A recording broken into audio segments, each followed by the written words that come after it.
When someone plans your downfall, perhaps that is the path of your success.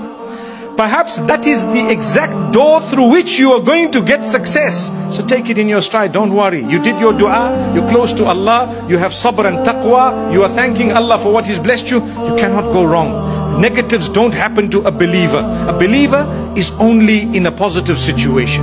If goodness comes in his direction, he's thankful to Allah and humble. And if something negative does come in the direction of a believer, before he actually suffers negative consequences, because he bears sweet, beautiful patience, Allah converts it into an act of reward that deserves an unlimited recompense. Unlimited. That's Allah.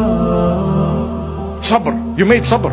You had a problem. Yes, sabr. How long is the sabr? A month, 2 months, a year, 2 years, 10 years, 20 years? Yusuf alayhi salam, 30 years, 40 years. One day he said, my brothers, guess what? Allah favored me over you. Allah has raised me above you.